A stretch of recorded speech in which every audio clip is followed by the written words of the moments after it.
اور دوسری بات، یہ تمہارے بس کا روگ نہیں تو اب سچ بتاؤ۔ وہ کچھ سوچنے کے بعد پھر بولا، کیا تم پھر سے ڈارک ویب کے لیے کام کر رہی ہو؟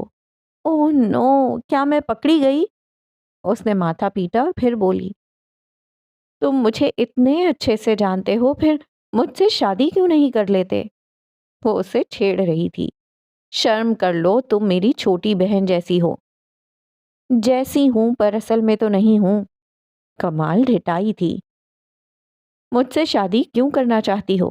آف کورس تمہارے پیسے کے لیے۔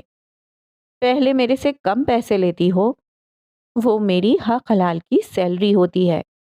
نک نے ماتھا پیٹا اور پھر خود پر افسوس ہوا، وہ کیوں روحان کے منی ورژن سے بحث کر رہا ہے۔ تم کس لیے کام کر رہی ہو؟ سٹار کے لیے۔ Detective star? کیا کام ہے؟ تمہارے سے چابی چوری کرنی ہے اور تمہارے کمرے میں کیمرہ لگانا ہے۔ کون سی چابی؟ ٹاور کی چابی۔ نک ہلکا سا مسکرایا اور پھر وہ مصنوعی مسکراہٹ قہقہوں میں تبدیل ہو گئی۔ کیچ! اس نے گلے سے چابی نکال کر وکٹری کی طرف اچھالی۔ زرین محل میں آج عاقبہ اور عمار کے سوا کوئی بھی نہ تھا اور معمول کے مطابق زینہ بھی وہاں تھی۔ ہاتھوں میں کارڈز پکڑے ہوئے تھے جب عمار نے آخری کارڈ پھینک کر گیم ختم کی۔ بھائی، تم 2 نمبری کرتے ہو، تم سے زیادہ نہیں۔ ان کی لڑائی جاری تھی جب زینہ کی آواز سے وہ دونوں ایک پل کو چپ ہوئے۔ عمار بھائی؟ جی؟ عمار بھائی، آپ کے جس دوست کو گولی لگی تھی ان کا کیا ہوا؟ ہاں وہ ٹھیک ہے، میں اور عاقبہ آج شام اس کے گھر جا رہے ہیں ملنے، کیا تم چلو گی؟ ہاں ہاں چلے گی، ویسے بھی اسے سڑکیں ہی ناپنی ہوتی ہیں۔ اس کی جگہ عاقبہ نے جواب دیا اور بغیر زینہ کے ہاں کے اسے بھی زبردستی اپنے ساتھ جانے کے لیے منا لیا۔ شام کے وقت سورج تقریباً ڈوب چکا تھا۔ ماہ نے مہر کو مات دے دی تھی۔ اسی چاندنی میں 2 وجود ایک محل کے وسیع صحن میں بیٹھے ہوئے تھے۔ چائے کے خالی کپ میز پر رکھے ہوئے تھے۔ عاقبہ اور زینہ میں سے کوئی بھی ساتھ نہ آئی تھی۔ ٹھیک ہے چلتا ہوں۔ عمار نے اٹھتے ہوئے اپنی شرٹ جھاڑی اور مومن کی طرف ہاتھ بڑھایا۔ عمار، اس دن جب تم میرے آفس آئے تھے تو تمہاری بہن نے میرے ڈیسک پر کچھ ڈیزائن اسکیچ کیے تھے، میں اس کو ہائر کرنا چاہتا ہوں۔ عمار کچھ پل اسے دیکھتا رہا اور پھر بولا، میں کیا کر سکتا ہوں؟ کیا تم کل اپنی بہن کو مرسش لے کر آ سکتے ہو؟ میں اس سے پوچھے بغیر جواب نہیں دے سکتا۔ مومن مزید کچھ نہ بولا، وہ بس ہلکا سا مسکرایا، کیونکہ وہ عاقبہ کو ایک ملاقات میں اتنا جان چکا تھا کہ وہ آخری سٹیج کی خپتی عورت ہے۔ اگر وہ مان گئی تو میں اسے کل مرسش لے آؤں گا۔ وہ اپنی بات مکمل کر کے رکا نہیں بلکہ وہ جانے کے لیے مڑ گیا۔ Madrid, Spain. سٹونی سٹار کے سامنے اسکرین پر نک کے دفتر کا پورا منظر چل رہا تھا۔ وکٹری نے کیمرہ پلانٹ کر دیا تھا مگر اس کے دفتر میں خاموشی تھی، طوفان سے پہلے کی خاموشی۔ آج جنگ شروع ہوئی تھی، 2 ذہین لوگوں کی۔ لوونزا ٹاور پر پڑتی سورج کی کرنیں دم توڑ رہی تھیں، ہلکی نارنجی کرنیں وسیع کھڑکیوں سے ہوتی ہوئی دیوار پر چمکتی تھیں۔ شیشے کا دروازہ دھکیلتا ہوا روحان آفس میں داخل ہوا، ہاتھ میں پکڑے ہوئے کافی کپ میز پر رکھے اور ان میں سے ایک نک کی طرف دھکیلا۔ پی لو، ٹھنڈی ہو جائے گی۔ دل نہیں ہے۔ نہ پیو، تمہارے ہی پیسوں کی تھی۔ اس نے دونوں ہاتھوں کی 5 انگلیاں اسے دکھائیں۔ کسی پر لعنت نہیں بھیجتے، ڈیڈ کہتے ہیں وہ واپس ہم پر لوٹ کر آ جاتی ہے۔ انکل کے پاس بھی کتنا فضول ٹائم ہے ایسی باتوں پر ریسرچ کرنے کے لیے، ہے نا؟ اس کی آنکھیں پھیلی تھیں۔ میں بھی یہی کہتا ہوں۔ سٹار کے دفتر میں بڑی اسکرینوں سے آتی روشنیوں میں کمرے کا نقشہ کچھ حد تک واضح ہوا۔ اسکرین کے سامنے بیٹھا سٹار، اس کے ہاتھ میں پکڑے کپ سے اڑتی بھاپ اور سرورز کی بے شمار سرخ سبز روشنیاں۔ میں نے کہا تھا نا وہ سونا اسمگل کرنے کی بات ہمارے لیے صرف ایک سموک تھا۔ وہ زور زور سے ہنسا اور پھر بولا، میں نے کہا تھا نا کہ میں کبھی غلط نہیں ہوتا۔ وہ اپنی کرسی سے اٹھا اور سٹونی کا کندھا تھپکا اور دروازہ کھول کر پہلا قدم باہر رکھا، پھر دوسرا، پھر اسکرین سے آتی آواز نے اس کے قدموں پر زنجیر ڈال دی۔ پھر اس کے قدم دوبارہ اٹھے، باہر کی طرف نہیں، واپسی کی طرف۔ روحان، تم نے کسی بیگ کا کہا تھا کہ لوئنزا ٹاور دے جائے؟ اسٹار میز پر دونوں ہاتھ رکھے اسکرین کو گھور رہا تھا۔ کیا وہ ٹی پنک رنگ کا ہے؟ نہیں، بلیک، میرا ہی ہے، اوپر بھیج دو۔ اسٹار کی گردن کی رگیں نمایاں ہو رہی تھیں۔ مطلب اسٹار، تم غلط نکلے، اس کے پاس کوئی ماسٹر مائنڈ نہیں، اور یہ سب لک تھی۔ سٹونی کو اس سب میں مزہ آنا شروع ہو گیا تھا۔ ابھی بیگ کھلا نہیں ہے۔ اسٹار، مان لو تم ہار گئے، تم غلط تھے۔ ویسے تم عام انسانوں کی طرح سوچتے تو ہم انہیں پکڑ سکتے تھے اور ان پر اسمگلنگ کا کیس کر سکتے تھے۔ پتہ نہیں کیوں اسے اسٹار کو ہارتے دیکھ کر خوشی ہو رہی تھی۔ لے آؤ بیگ اور اسے ادھر سامنے ٹیبل پر رکھ دو۔ نک ہلکا سا مسکرایا۔ نک، کیا تم اسے اپنے ہاتھوں سے کھولنا چاہو گے؟ تم کھول لو کیونکہ محنت تمہاری ہے۔ اس نے آگے بڑھ کر اس سیاہ بیگ کی زپ کھولی اور اسٹار کی آنکھیں سرخ پڑیں اور کندھے ڈھیلے ہوئے۔ دوسری طرف نک اور روحان کی آنکھیں ان سونے کے بسکٹس کو دیکھ کر چمکیں۔ یہ چمک لالچ کی نہیں، جیت کی تھی۔ اسٹار، تم… اس نے تعصب سے سر جھٹکا اور پھر بولا، لگتا ہے قیامت قریب ہے، کیونکہ ناممکنات ہونا شروع ہو گئی ہیں۔ مرسش کا میٹنگ روم چلتے ہیٹروں کے سبب گرم تھا۔ وال ایکویریم پر پڑتی سفید روشنی پانی کی گہرائی میں معدوم ہو جاتی۔ چائے کے مگ سے اڑتی بھاپ اور وال پر لگی کلاک کی ٹک ٹک کی آواز کمرے کے سناٹے کو ختم کرتی تھی۔ تم کہہ رہی ہو کہ تم کام نہیں کرو گی؟ اس کی آواز اونچی نہیں تھی مگر لہجہ سخت تھا۔ جب تم نے انکار ہی کرنا تھا تو پہلے کر دیتی۔ میرے سے مسلسل 2 گھنٹے کیوں بلوایا؟ میں نے کب انکار کیا ہے؟ میری بس 3 شرائط ہیں۔ مومن کے اعصاب تنے اور پھر بولا، شرط بتاؤ۔ پہلی شرط، تم مجھے پلیز بولو۔ دوسری شرط، میں اکیلے کام نہیں کروں گی، زائنہ بھی ہوگی۔ تیسری شرط، ساری رقم زائنہ کو دو گے اور کہو گے کہ تم نے ہم دونوں کو برابر پیمنٹ کی ہے۔ مطلب پریٹینڈ کرنا ہے؟ ہاں۔ Well done. اس نے ہاتھ ملانے کے لیے آگے بڑھایا اور بولا، کل شام 5 بجے آنا ہے۔ عاقبہ نے جواب میں بس سر ہلایا تھا۔ سٹونی، ہمارے ساتھ دھوکا ہوا ہے، میں غلط نہیں ہو سکتا۔ تم سارے سی سی ٹی وی چیک کر چکے ہو، وہ بندہ واقعی ایئرپورٹ کے ہر ریکارڈنگ میں ہے۔ اس کی اسکرین میں چلتی نک کے آفس کی لائیو فوٹیج میں آفس بالکل خالی تھا، نہ بندہ نہ بندے کی ذات۔ اس کے برعکس نکس کے آفس میں وہ سب لوگ یعنی روحان، وکٹری، نک، اپولو، سٹیسی، اس چوری کی چوتھی اہم کردار اور ٹیم کی ہیکر۔ سٹیسی نے خالی کمرے کی ریکارڈنگ لوپ پر لگائی ہوئی تھی اور کام اتنی مہارت سے کیا گیا تھا کہ شاید الہام ہی یہ جھول ڈھونڈنے میں مددگار ثابت ہوتا۔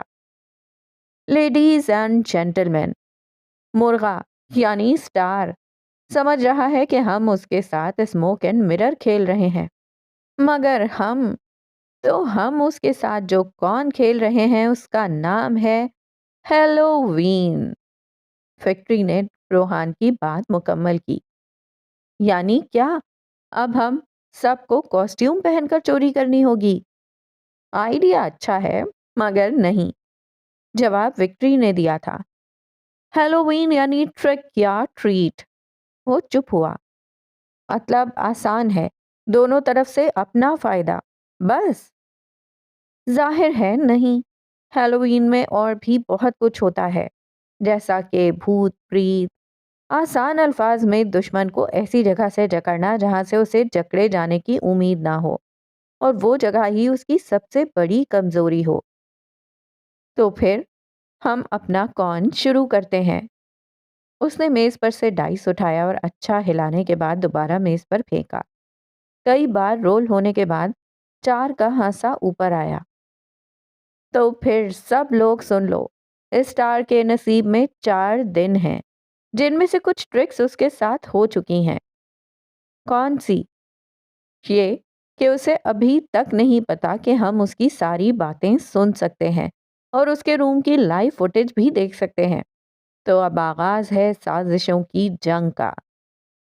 کھڑکیوں سے پرے چمکتے شہر کے منظر کا عکس اس کی آنکھوں میں بنتا تھا۔ اسٹیسی، فائل ایف پلے کرو۔ اسٹار کے کمرے میں لگی اسکرین میں کچھ ہلچل ہوئی۔ اب اسکرین پر نک کے دفتر میں 3 لوگ نظر آتے تھے، مگر آواز صرف روحان کی تھی۔ نک، کل دوبارہ سے سونے کے بسکٹ کا بیگ آئے گا۔ دوسری طرف اسٹار کسی غیر مرئی نقطے کو گھور رہا تھا۔ اب ہم کیا کریں گے؟ کچھ نہیں۔ اسٹار، ہمیں اتھارٹیز کو انفارم کرنا چاہیے۔ نہیں۔ کیوں؟ کیونکہ انہیں شک ہے کہ ہم ان پر نظر رکھ رہے ہیں۔ اگر ہم ادھر وقت پر پہنچے، اتھارٹی کا کوئی بندہ وہاں ہوا تو ان کا شک یقین میں بدل جائے گا۔ یعنی وہ کل وہاں نہیں ہوں گے؟ ہاں، شاید وہ روحان بن کر پلان کو ڈی کوڈ کر رہا تھا۔ ملکہ، تمہارا دماغ خراب ہے، وہ غصے سے چلا رہی تھی۔ میرے دماغ کو کیا ہونا ہے؟ ہونا نہیں، ہو چکا ہے۔ تم نے کس سے پوچھ کر ہاں کی، وہ بھی میری طرف سے؟ دیکھو، جانا تم نے ویسے بھی تھا، مگر اب تم میرے ساتھ جاؤ گی اور بس پریٹینڈ کرو گی کہ تم کام کر رہی ہو۔ فری کے پیسے ہیں، دیکھ لو۔ زائنہ کچھ دیر سوچتی رہی اور پھر بولی، ٹھیک ہے، مگر پہلے تم وعدہ کرو کہ تم کسی سے کوئی لڑائی نہیں کرو گی۔ وعدہ نہیں کرتی، مگر کوشش کروں گی۔ ٹھیک ہے، پھر میں نہیں جا رہی ہوں۔ وہ دوبارہ سے کتاب میں لگ گئی۔ اچھا ٹھیک ہے، وعدہ کرتی ہوں، نہیں کروں گی۔ کتنے بجے جانا ہے؟ 5 بجے۔ اچھا ٹھیک ہے۔ شام 7 بجے اللہ کا نام لیتی وہ دونوں مرسش کے سامنے پہنچی۔ زائنہ کا رنگ پیلا پڑ رہا تھا۔ ملکہ، تم تو کہتی تھی کہ تم صحیح سے گاڑی چلانا سیکھ چکی ہو۔ میں دن میں 10 باتیں کہتی ہوں، لازمی نہیں کہ سب سچ ہی ہوں۔ زائنہ نے جواب میں بس اسے گھورا تھا۔ میٹنگ روم کا دروازہ دھکیلتے مومن اندر داخل ہوا تو اسے حیرت ہوئی، کیونکہ میٹنگ روم خالی دیکھ کر اس نے اپنے ساتھ کھڑی سیکرٹری سے پوچھا، آج 5 بجے 2 لڑکیوں نے آنا تھا، کیا وہ نہیں آئیں؟ ابھی وہ بات پوری کرتا کہ پیچھے سے کسی کی آواز آئی، سلام۔ مومن نے مڑ کر دیکھا تو وہ دونوں کھڑی تھیں۔ ان دونوں نے سادہ جینز کے اوپر اوور سائز سویٹرز پہنی ہوئی تھیں۔ آپ لیٹ کیوں ہوئیں؟ آپ بھی تو لیٹ ہیں۔ ملکہ، اس نے عاقبہ کو چٹکی کاٹی، وہ ہمیں پے کر رہے ہیں، کوئی اللہ واسطے کام نہیں کروا رہے۔ جب حامی بھر ہی دیے تو پھر زبان بھی بند کر لو۔ زینی، تم بھی ہر جگہ شروع ہو جاتی ہو۔ مومن ہلکے سے مسکرایا اور پھر دل میں خود سے بولا، ہر فرعون کے لیے موسیٰ ہوتا ہے، اور تمہارا موسیٰ زائنہ ہے۔ نائس۔ بیٹھیں۔ اس نے کرسی دھکیلتے ہوئے ان کو بیٹھنے کا اشارہ کیا۔ دنیا میں ایک طرف سورج کے نور نے دم توڑا تھا، جبکہ دنیا کی دوسری طرف اندھیرے کو شہ مات ملی تھی۔ مایوسی، جمود، نا امیدی اور انتشار کی قوتوں کا تسلسل ماند پڑا تھا۔ آج کا سورج کچھ لوگوں کے لیے سرد اور کچھ کے لیے گرم اترا۔ نک کا پینٹ ہاؤس روشنی سے بھرا ہوا تھا۔ ڈائننگ ٹیبل پر لگا ناشتہ انچھوا پڑا تھا۔ گرم کھانے سے بھاپ مسلسل اڑ رہی تھی اور ٹیبل پر آمنے سامنے نک اور روحان ایک دوسرے سے بات کر رہے تھے۔ روحان، تم ایسا کرو گے؟ اس کے ٹوسٹ پر بٹر لگاتے ہاتھ رکے۔ جنگ میں سب جائز ہے۔ اس نے میپل سیرپ پین کیک پر انڈیلا۔ ہم اس کے بغیر بھی کام کر سکتے ہیں۔ ٹھیک ہے، ہم اس کے بغیر بھی کام کر سکتے ہیں۔ اس نے ہاتھ تھوڑی پر رکھے۔ مگر سوچو، چوری ناکام ہونے کا ذمہ دار اسٹار ہو سکتا ہے۔ ہم اسے مار نہیں سکتے کیونکہ پھر پولیس تمہارے خلاف انویسٹیگیشن کرے گی، کیونکہ پہلا شک تم پر ہی جائے گا، کیونکہ وہ تمہارے خلاف کیس انویسٹیگیٹ کر رہا ہے۔ اس نے آنکھیں نک پر جمائیں۔ اب ہمارے پاس دوسرا بیسٹ آپشن یہی بچتا ہے کہ ہم اسے اپنے ساتھ ملا لیں۔ وہ پھر سے ناشتے کی طرف متوجہ ہوا۔ 11 بجے کے قریب وہ دونوں لیونزا ٹاور میں بیٹھے ہوئے اگلے 2 دن کا پلان اسکیچ کر رہے تھے۔ نک نے وکٹری کو فون ملایا۔ ہیلو۔ دوسری جانب سے فون اٹھا لیا گیا تھا۔ روحان پوچھ رہا ہے کہ تم نے اسٹار کو چابی اور فنگر پرنٹس بھجوا دیے ہیں؟ ہاں۔ اس نے بغیر نک کی اگلی بات سنے فون کاٹ دیا۔